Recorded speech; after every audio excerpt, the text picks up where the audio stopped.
Hey there, history seekers and shadow wanderers. Tonight, we're stepping into a world where blades whisper secrets. Queens wield prophecy like a weapon. Palaces twist into myths. And siege engines shake the earth. So, grab a seat. Dim the lights. Maybe let the soft hum of a fan carry you back through time. Feel the weight of centuries settle around you. If this journey pulls you in, hit that like button. Subscribe if you're hooked. And drop a comment. Where are you tuning in from? And what time is it there? It's always wild to see who's out there, sharing this dive into the past. We're starting with the grim, pulse-pounding world of medieval assassins, those forgotten souls who slipped through castle halls and dark alleys, changing history with a flicker of steel. No capes, no glory, just a rusty dagger and a life on the edge. Then, we'll meet Olympias, the fierce mother of Alexander the Great, a woman who didn't just shape a king but carved his destiny in blood and omens. From there, we'll wander the twisting corridors of Knossos, the Minoan palace that birthed the legend of the Minotaur maze where history and myth blur. And finally, we'll feel the ground tremble under the relentless thud of siege engines, from battering rams to trebuchets, machines that broke walls and spirits alike. This isn't just history, it's a story of shadows, ambition, and mysteries that still hum beneath the surface. So, settle in, let the world fade, and let's walk into the dark together. Zekchanites, medieval assassins, let's step into the shadows now, where the air is thick with danger and the night holds its breath. We're diving into the world of medieval assassins, those ghosts who moved through a brutal age, leaving whispers of fear and blood in their wake. No capes, no secret academies. Just men and women chewed up by a world that offered no mercy. They didn't choose this. Life it chose them. And it was a cruel master. Picture a figure like Edric, a man whose village burned, leaving him with nothing but a sharp mind and a sharper blade. His story, like so many others, wasn't about ambition. It was about survival. The medieval world wasn't kind to the desperate. Imagine a tavern, its air heavy with the reek of ale and sweat, the flicker of a single candle casting jagged shadows on the walls. Here, in the darkest corner, a cloaked stranger slides a pouch across a scarred table. The coins inside clink softly, a promise of food, shelter, maybe a fleeting moment of safety. But the price? A name, whispered low, and a job that could end with your head on a spike. Assassins weren't born from dreams of glory. They were peasants who'd lost their fields, soldiers cast out in disgrace, or thieves with a knack for slipping unseen through a crowd. If you had a goat, a patch of land, or even a shred of hope, you didn't take the blade, you paid for it. But if life had stripped you bare, left you with nothing but calloused hands and a growling stomach, you listened when that pouch hit the table. The targets weren't simple folk. No one paid to kill a turnip farmer named Bob. You were sent after barons drunk on power, bishops hoarding gold, or lords with moats and a dozen guards who never slept. The pay sounded sweet silver to fill your pockets, enough to dream of a new start. But the job? A nightmare wrapped in shadows. You'd spend days watching, counting guards, memorizing the creak of a gate or the rhythm of a patrol. One wrong step, and you're dodging arrows or boiling oil poured from a murder hole. The world was a wolf, and you were its prey, always one mistake away from being devoured. Let's bust the myth wide open. Forget the Hollywood assassin. All sleek moves and polished steel. There were no mountaintop temples, no wise mentors chanting under candlelight, no flutes played while you trained.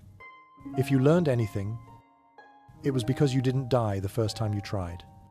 Most assassins were amateurs, desperate souls with a decent sense of direction and the ability to climb without sneezing. Military experience? A bonus. Sure. It meant you knew how to hold a knife without cutting yourself. No training manuals. No guild meetings. No safety briefings. You learned by doing, hanging from a windowsill, heart pounding, praying you didn't sneak into the servants' quarters again. Poison? A gamble at best. You'd mix herbs by guesswork, hoping for death. Not just a dizzy noble glaring at his soup. One wrong sip, and you're the one clutching your gut.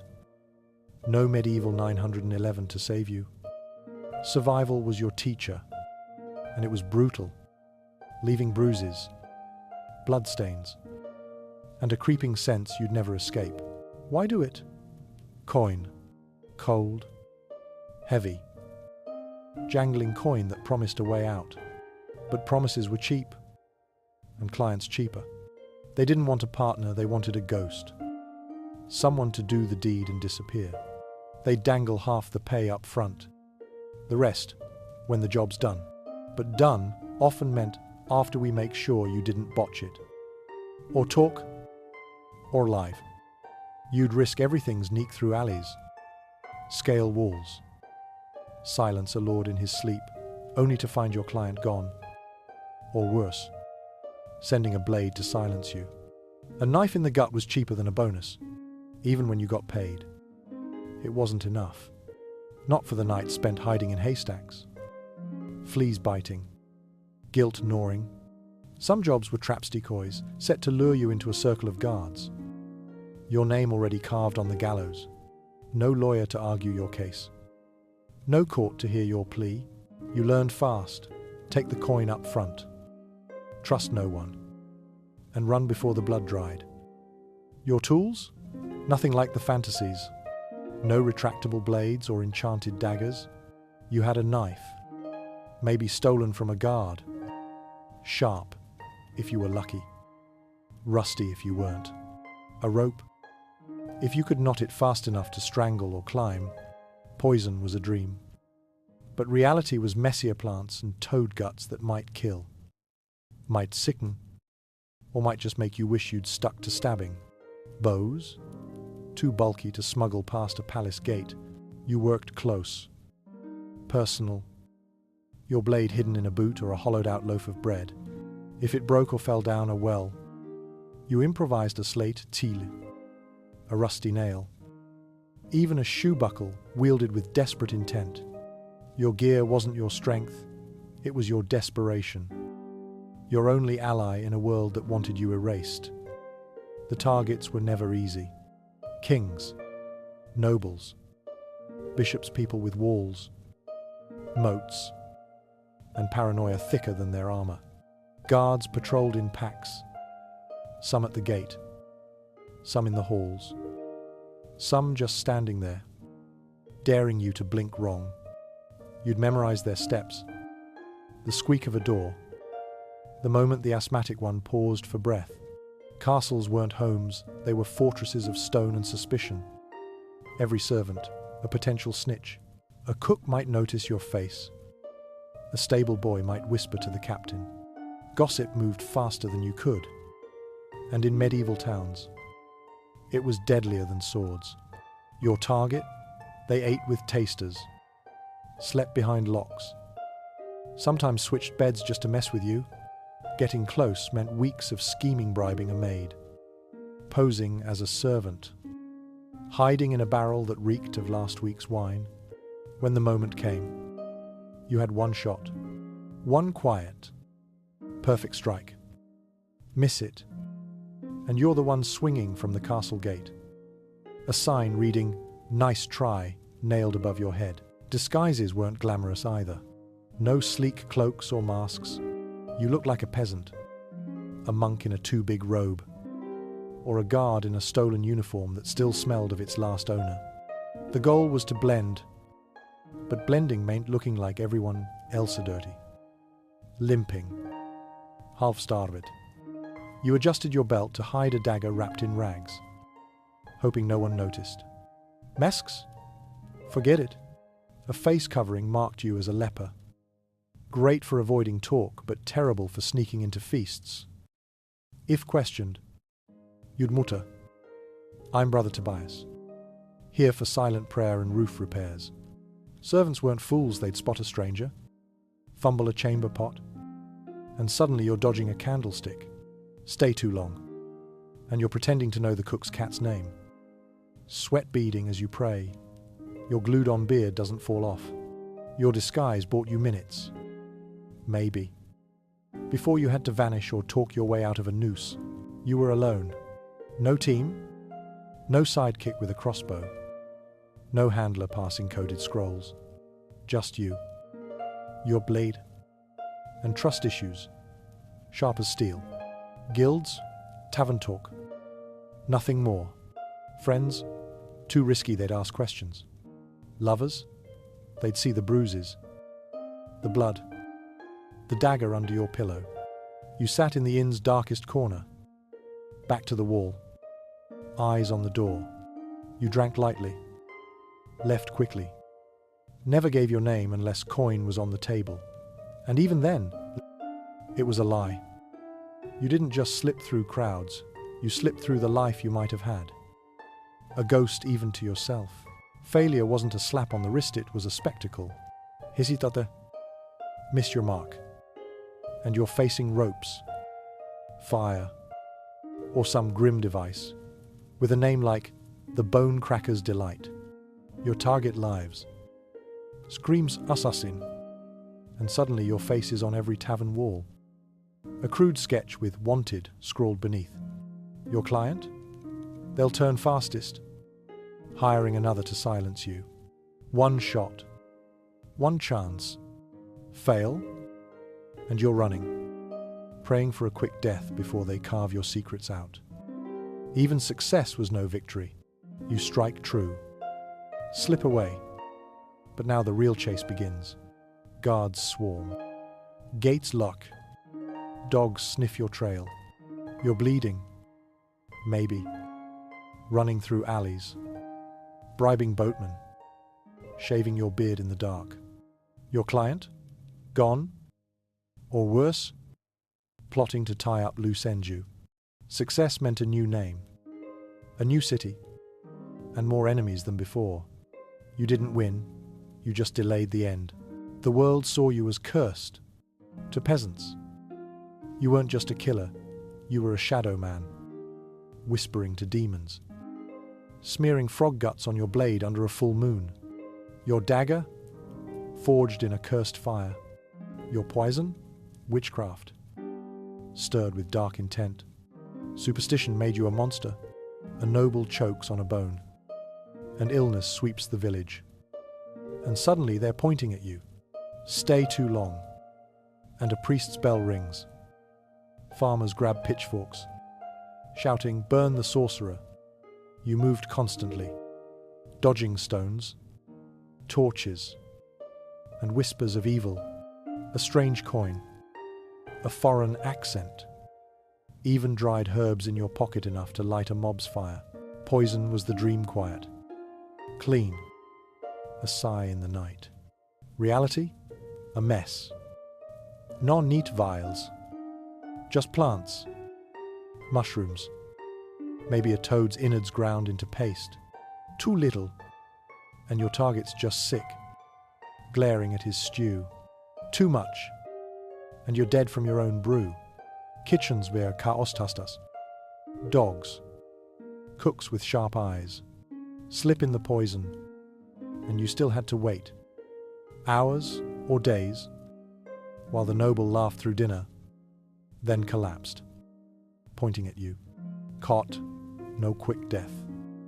Just tools and questions until you confessed to poisoning the whole court. Poison wasn't elegant, it was a desperate roll of the dice. Your name? Forgotten? You were a remora-hooded figure.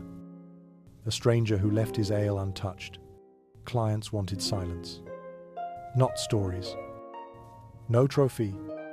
No monuments for the man who stopped a war. If your name was known, it was cursed. A warning whispered in dark corners. Don't cross the king, remember Lord Ulrich's shadow. You didn't sign your work. Didn't brag. Didn't exist beyond the kill. Hiruskot remembered. Assassins got erased. If you survived, retirement wasn't an option. No cottage by the sea. Not pension in gold. You carried too many secrets. Too much blood. Enemies. Clients. Even new assassins hunted you. You changed your name. Faked a limp. Sold herbs in a village that believed in ghosts. But sleep was rare. Every knock. Every stranger could be your end. You sat facing the door. Dagger under the floorboards. Coins untouched because they still smelled of death. You lived like a ghost pretending to be a man.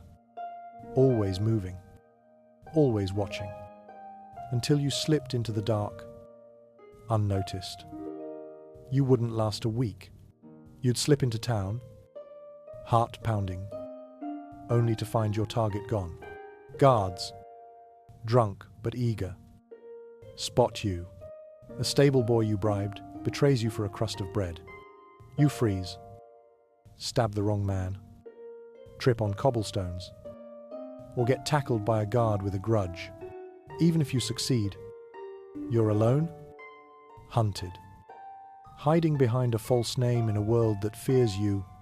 The assassin's life wasn't a story of power, it was a machine that chewed up souls and spat out shadows. You didn't make history. You erased yourself from it.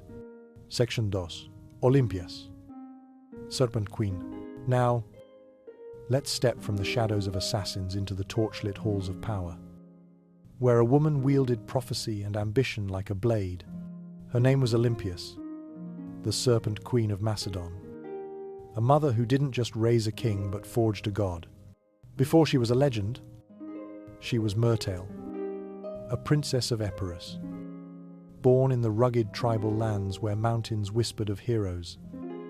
Her people claimed descent from Achilles himself. And whether or not that blood ran true, one thing was clear. This was no ordinary woman, destined not for tapestries or quiet courts, but for a life that would shake empires. Picture Epirus, a land of jagged peaks and wild forests, where the old gods still lingered. Young Myrtale grew up steeped in mystery, her world shaped by more than politics. She was drawn to the frenzied rites of Dionysus, where women danced barefoot under moonlight, their voices rising in ecstatic chants. Prophecy pulsed through her veins, omens guiding her steps. Ancient tales speak of sacred snakes in her chambers, their scales glinting in the dark, coiling beside her as she slept. Was it truth, or the kind of rumor that clings to powerful women? No one knows. But to her allies, it marked her as divine. To her enemy, it made her a force to fear, a priestess whose gaze could pierce the soul. Her power began not on a battlefield but in the flicker of torchlight, among priestesses and the hum of ancient rituals. She wasn't just a princess, she was an oracle, touched by something older than kingdoms, colder than steel. Her connection to the gods wasn't a performance, it was her truth, a fire that burned within her, guiding every step. When Philip II of Macedon, a king as brutal as he was brilliant, arrived on the island of Samothrace for a sacred rite, he didn't meet a meek bride. He met a mystery, a woman whose presence crackled with divine intent. Their marriage wasn't a mere alliance, it was a collision, a union of ambition and prophecy that would birth a legend. The night they wed, they say, lightning split the sky. Some whispered, Olympias dreamed of a thunderbolt striking her womb, flames dancing around her without burning. Philip, too, saw vision ça, lion sealing her destiny, true or crafted. These omens became legend, and from their union came Alexander, a child marked not just for a throne, but for the world. Olympias didn't cradle a son, she shaped a destiny, her every act, a vow to see him crowned above all others. But marriage to Philip was no fairy tale. Macedon was a land of iron and betrayal, where kings fell to cousins and brothers turned rivals overnight. Philip, charismatic and ruthless, collected wives like trophies. each one a new alliance. A new threat. Olympias, barely a teenager when they wed, walked into this viper's nest with her head high, eyes fixed on the crown. Their bond was stormy from the start.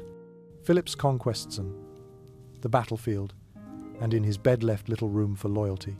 Olympias didn't shrink into the shadows.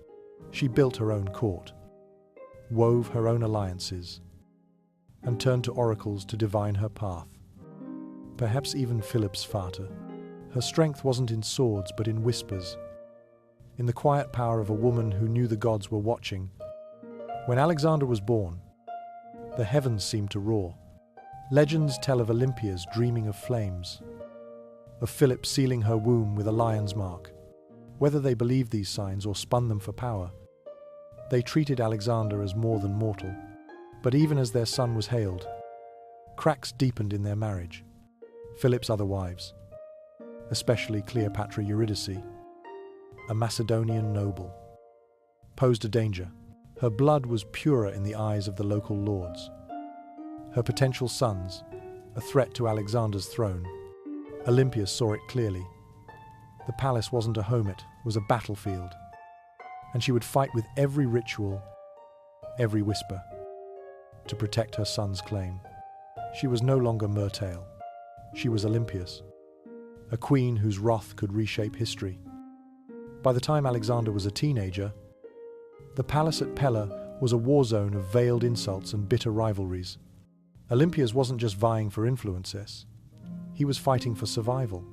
Philip, now distant, spent more time campaigning, drinking, listening to Macedonian advisors who sneered at the Epirot queen. The final blow came when he married Cleopatra Eurydice, her uncle Attalus, a powerful general. At the wedding feast, Attalus, drunk and bold, mocked Olympias and Alexander, questioning the boy's legitimacy. Was he Philip's son? Or, as Olympias claimed, touched by Zeus? The insult was meant to wound, but Olympias seized it. Letting the whispers of divinity grow, let them fear her son as a god. It made him untouchable. Alexander stormed out. Olympias fled to Epirus, but her exile was no defeat, it was strategy. In her homeland, she was royalty. Her voice still carried weight. She gathered allies, sowed dissent, and watched Philip's court rot from within. Then, a shockwave. Philip was assassinated at his daughter's wedding, stabbed by a jilted bodyguard named Pausanias. Just as he stood on the brink of invading Persia, the question burned through every hall. Who was behind it? Pausanias acted. But was he alone? Some pointed to Alexander, others to court intrigue, and some, in hushed tones, named Olympias. No proof, only shadows. But her enemies believed her capable of anything. Days later, Cleopatra Eurydice and her newborn were dead. Some say, by Olympias's hand. The tales are grim. Cleopatra forced to hang herself. Her infant burned or slaughtered. Whether Olympias struck the blow or merely nodded, the message was clear. No rival would threaten her son. She returned to Pella not as a grieving widow, but as a force, clearing Alexander's path to the throne. He was declared king, not by charm alone, but by her cunning. She knew which generals to sway, which nobles to silence. Alexander might have disapproved of the blood spilled, but he didn't stop it. Deep down, he knew what Olympias understood. Power demands sacrifice. And in Macedon, blood was the currency of crowns. As Alexander marched east, carving an empire from the Aegean to India, Olympias stayed in Macedon, a queen mother with no throne but endless power. She ruled through influence. Her letters to Alexander sharp with advice, warnings, even rebukes. These weren't soft maternal notes, they were battle plans, laced with divine insight. She questioned his allies, criticized his Persian ways, warned of betrayal. No one else dared speak to him so boldly. But Olympias was no mere mother, she was his priestess, his guardian of prophecy. She sent relics, consulted oracles, performed rituals to shield his divine mission. To her, Alexander wasn't just conquering, he was fulfilling the god's will, and she would guard that path with her life. Back in Macedon, she clashed with Antipater. Alexander's regent, she undermined him, spreading rumors, using her ties in Epirus and Thessaly to stir dissent. Her letters grew urgent, painting Antipater as a traitor, a second Philip ready to usurp her son. Alexander hesitated. Antipater's loyalty held Greece steady, but the rift widened. Olympias wasn't content to sit quietly. She hadn't survived a palace of snakes to bow to an old general. As Alexander's empire stretched, she saw cracks to many foreign advisors. Too much trust in strangers. She believed his victories came from her, from the gods. And she'd remind him, even if it meant defying the king she'd made. When Alexander's death reached Macedon in 323 BCE, it wasn't a trumpet call, it was a dagger to the heart. For Olympias, it was more than a son's loss. It was the collapse of a world she'd built. Herr Divine Sturm, the boy of thunderbolts and lions, was gone, leaving chaos. His empire fractured, generals carving it up like wolves at a feast. Antipater held Macedon, his contempt for Olympias plain.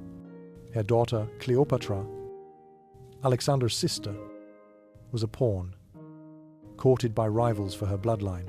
Olympias saw war coming, inevitable as dawn, and she would fight, not for herself, but for her son's legacy.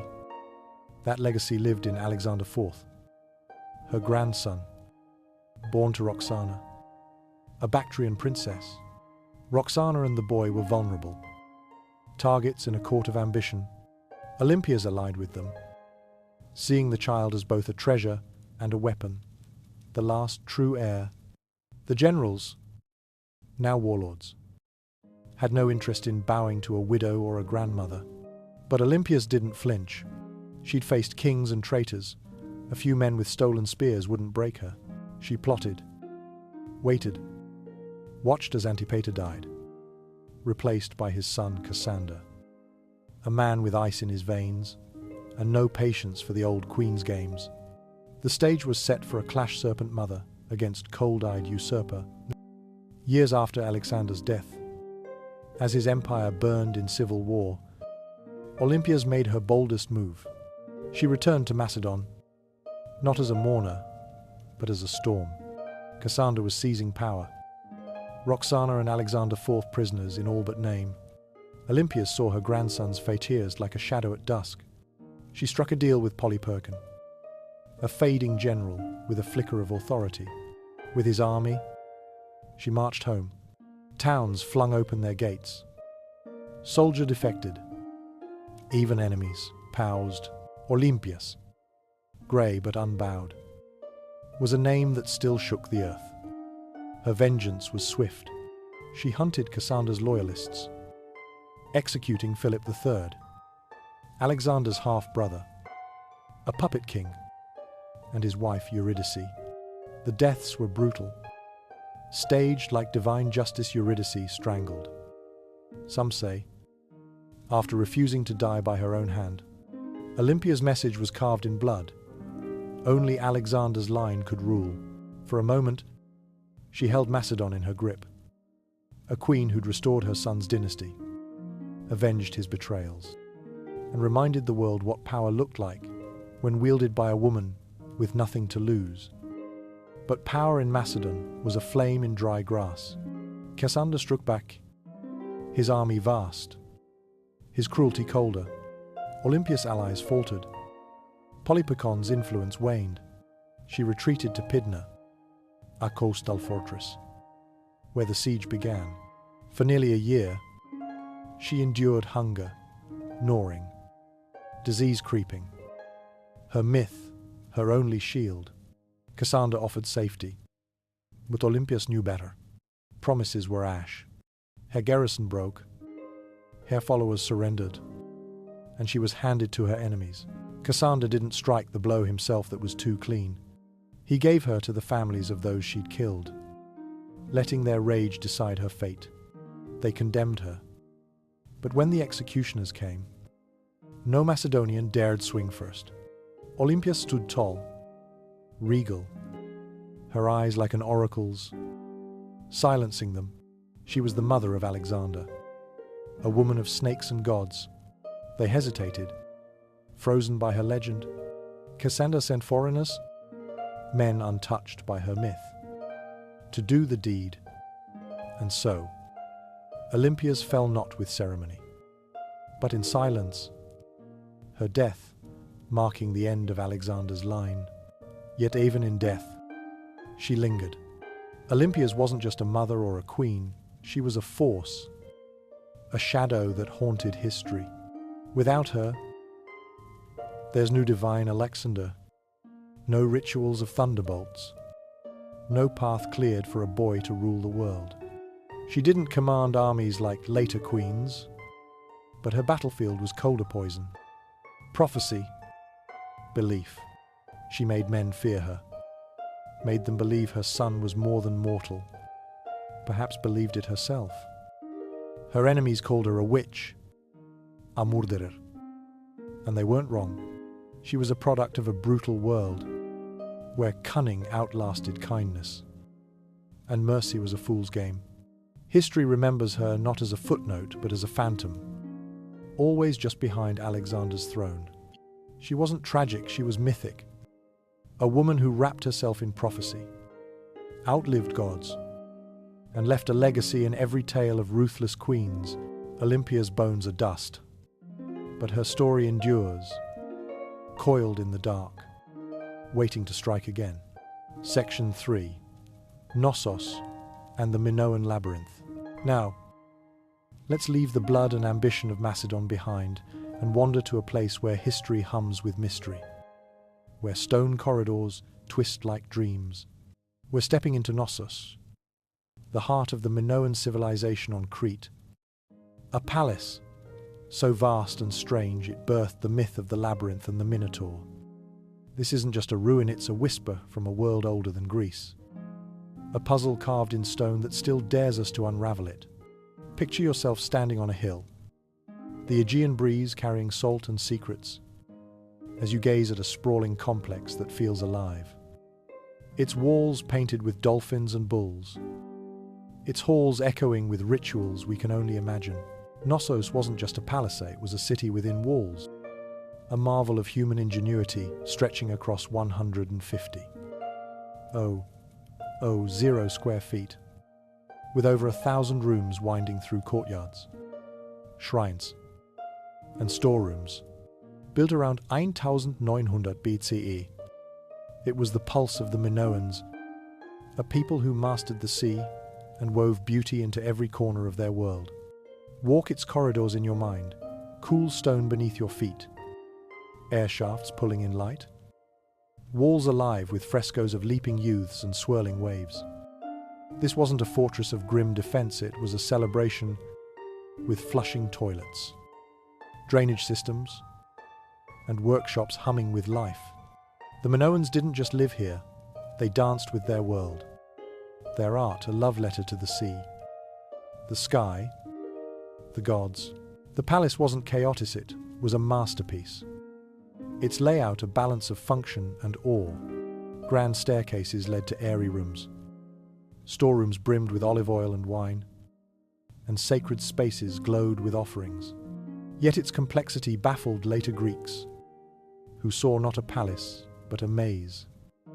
Its halls twisting like a riddle, when Arthur Evans, a British archaeologist, unearthed Knossos in 1900, he felt that same wonder.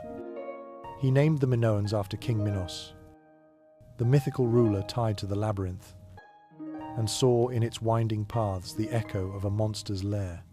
No beast roamed these halls, but the palace itself was a kind of magic. Its beauty and strangeness, a spell that lingers. The myth of the Minotaur half-man, half-bull, trapped in a labyrinth grew from Knossos, like ivy on stone. The story, spun centuries later by Greeks, tells of Minos, a king who demanded tribute from Athens, 7 youths and 7 maidens, sent every 9 years to face the beast. Theseus, the hero, volunteered, navigated the maze with a thread from Minos' daughter Ariadne, and slew the monster. It's a tale of courage and cunning, but its roots lie in Crete's truth. The Minoans revered bulls, their frescoes capturing youths, vaulting over charging horns in rituals that blended danger and grace. These weren't fights to the death, but sacred dances, a communion with power. The palace's twisting halls, its dark storerooms and hidden shrines, felt alien to outsiders, birthing tales of a maze where men vanished. Was the labyrinth real? Not as Daedalus's trap, but as something deeper. Knossos itself was the labyrintha place that disoriented, enchanted, drew you in. Its corridors weren't just stone, they were a journey, leading to sacred altars or quiet courtyards where priestesses poured libations. The Minotaur, too, was more than a monster. Perhaps it was the bull god of Minoan faith, or the fear of a civilization so advanced it seemed divine. The Greeks, awed by Crete's wealth and strangeness, wove their myths from fragments, bull dances, or palace like a puzzle, a people who ruled the waves. The labyrinth wasn't a cage, it was Knossos, a place where history and divinity blurred. The Minoans themselves were a revelation. They didn't conquer with armies, but with ships, their trade routes stretching from Egypt to Sicily, carrying saffron, pottery, and bronze. Their wealth wasn't in gold hoards, but in olive groves, vineyards, and the skill of their hands. Their art tells their story. No battle scenes, nor grim kings, but dolphins diving through waves, lilies blooming in fields, women holding snakes in outstretched hands, their eyes calm and commanding. These snake goddesses, found in Knossos' shrines, weren't mere idols, they were power, fertility. The earth itself, Minoan women, unlike their later Greek sisters, moved freely, their vibrant skirts swirling in frescoes, their presence central to rituals and life. This was a civilization of balance, where men and women shared sacred roles, where beauty wasn't a luxury but a language. Their religion wasn't rigid, no towering temples, just open courtyards and small shrines where the divine felt close. They worshipped the earth, the sea, perhaps a mother goddess who watched over their fields and waves. Their script, linear A, scrawled on clay tablets, remains a locked door, its words unreadable, guarding their secrets. Knossos wasn't fortified, it didn't need to be. Its strength was its confidence, its walls not stone but the sea, its people secure in their mastery of trade and craft. Yet, around 1400 BCE, Knossos fell silent. The why is a mystery, a knot we've yet to untie. Perhaps Terra, a volcanic island, erupted, its ash choking fields, its tsunamis shattering ports. The scars linger on Santorini, where Minoan towns lie buried under pumice. Or maybe the Mycenaeans, warlike Greeks from the mainland, swept in, their bronze swords hungry for Crete's wealth. Some say Knossos burned, its frescoes blackened, its storerooms looted. Others see no slaughter, just a slow fade trade routes cut, harvests failing, a people drifting away. The palace stood, but its pulse stopped, its rituals ended, its gods forgotten. By the time Homer sang of heroes, the Minoans were a whisper. Their world, a myth.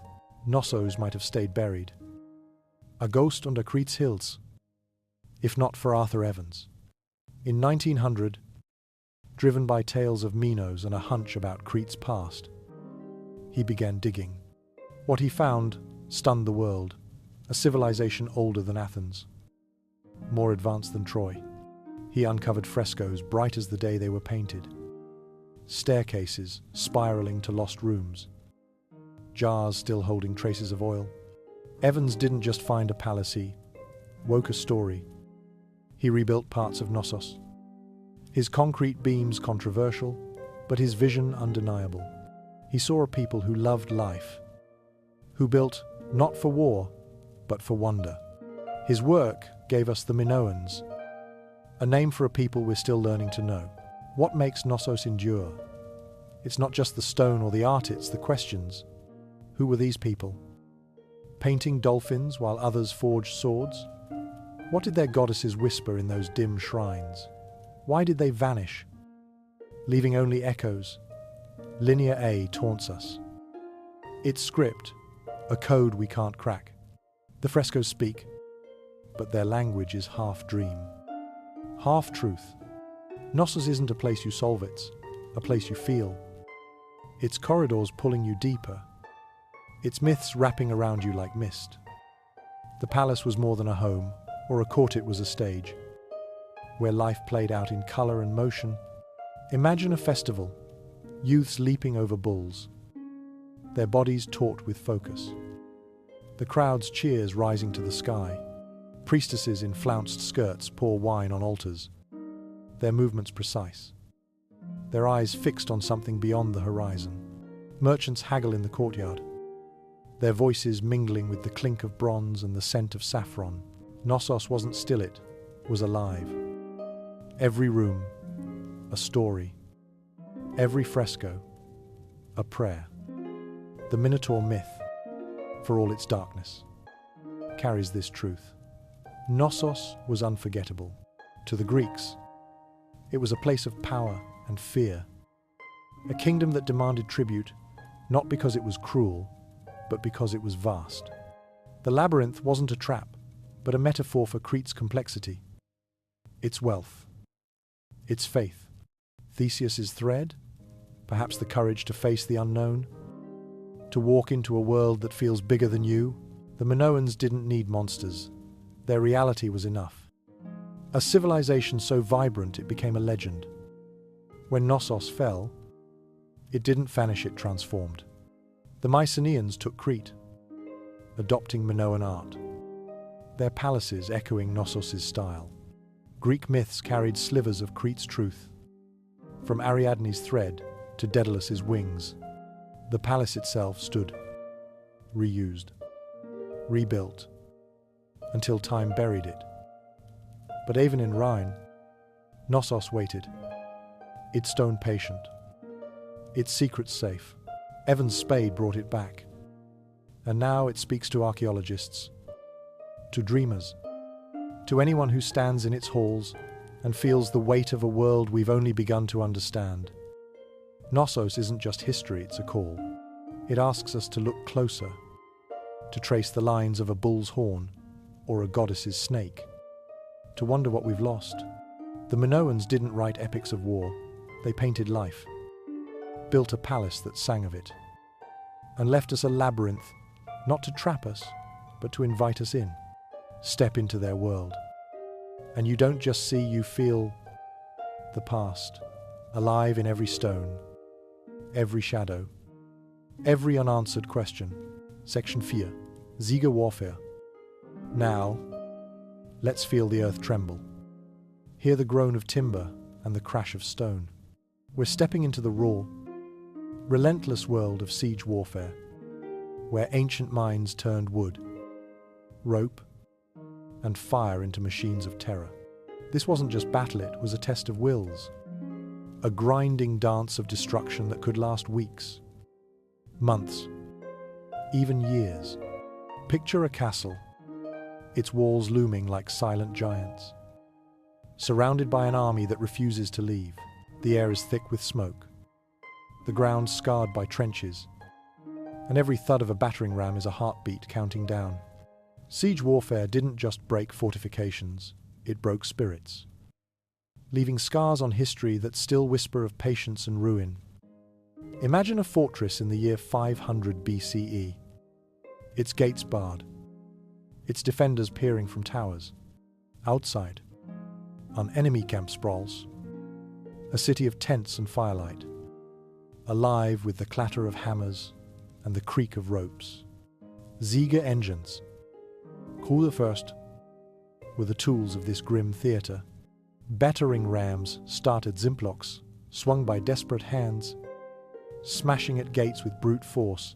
By the time of the Greeks and Persians, they'd evolved into beasts, massive timbers tipped with iron, shaped like bulls' heads or wolves' yafs, slung under wheeled frames to protect the men inside. Each swing was a thunderclap, splintering wood, shaking stone, sending defenders scrambling to brace the gate. A ram didn't just attack, it taunted, its rhythm a promise: we're coming, and we won't stop. Catapults were the next leap. Born in Syracuse around 400 BCE, when Dionysius I engineers twisted rope and sinew into weapons of precision, these weren't the cartoon contraptions of cartoons.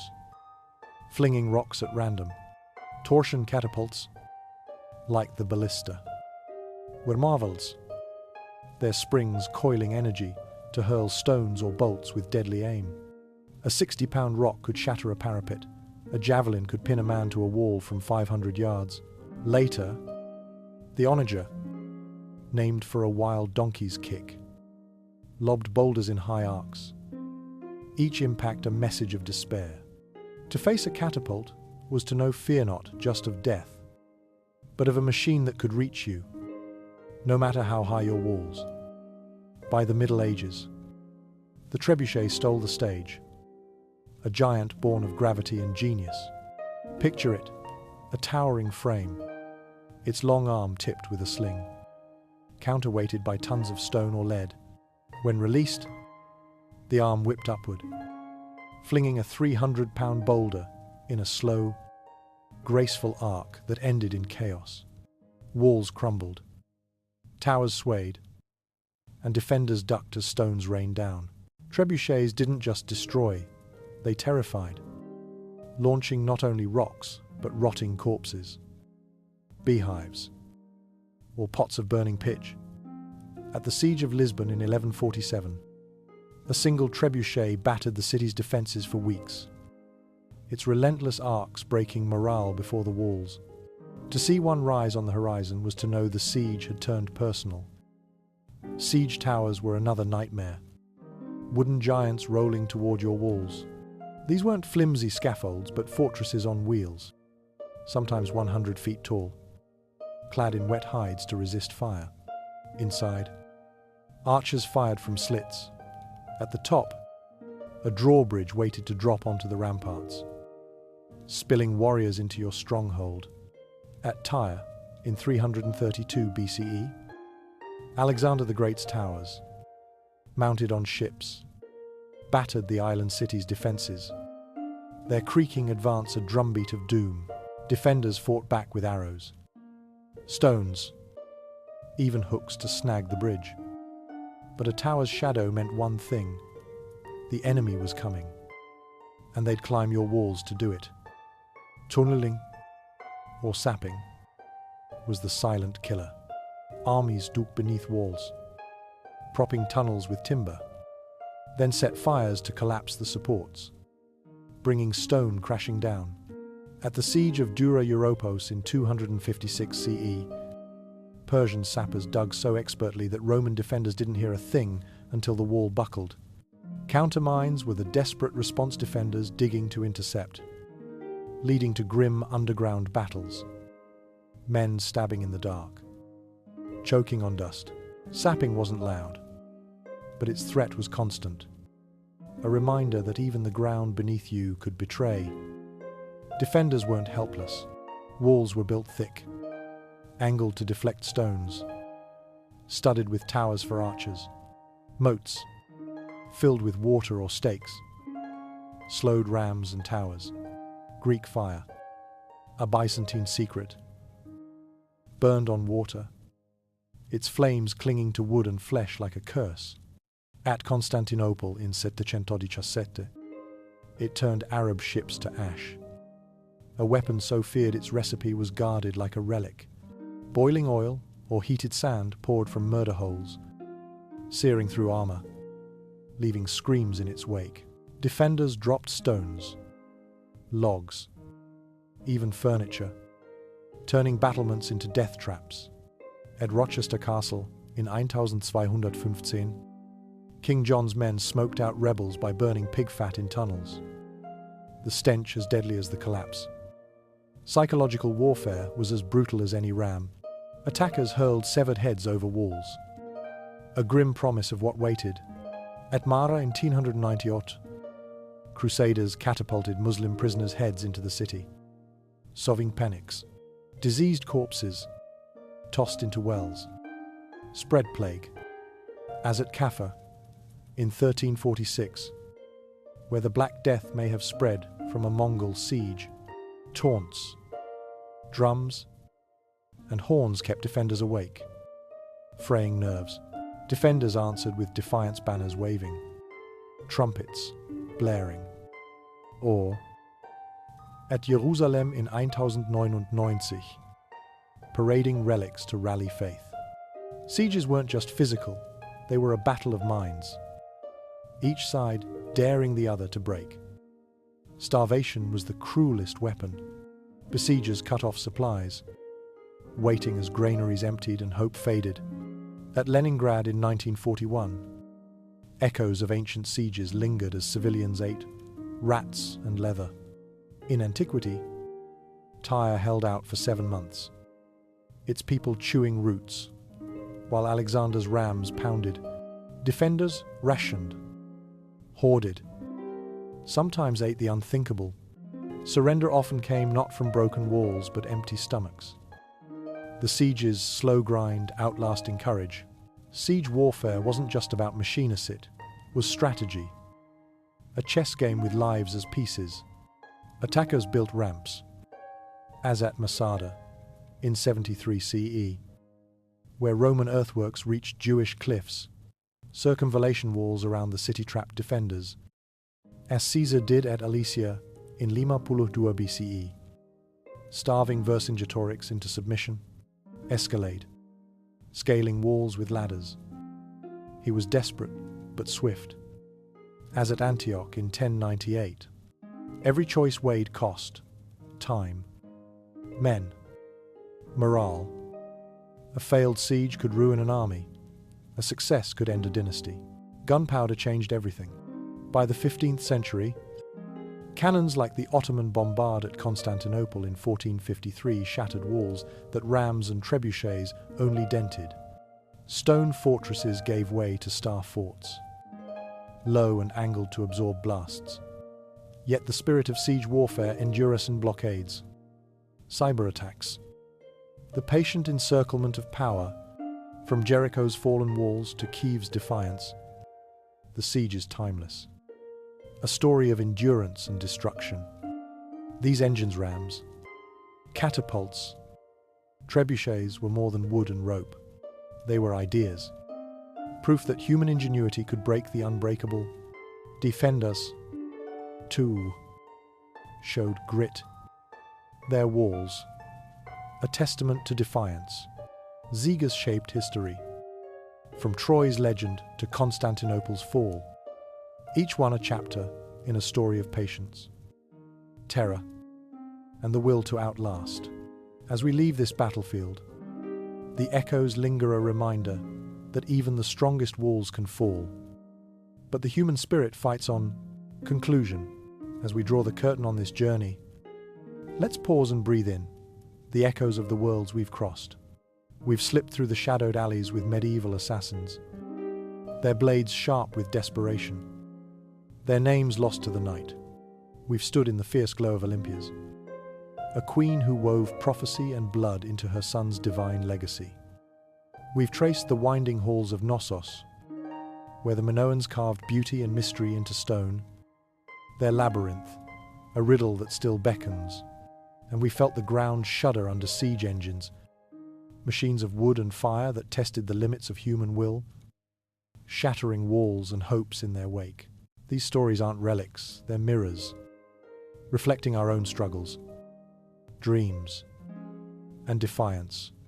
The assassin's silent steps speak to the choices we make when cornered by fate. Olympias' unyielding gaze reminds us of the lengths we'll go to protect what matters.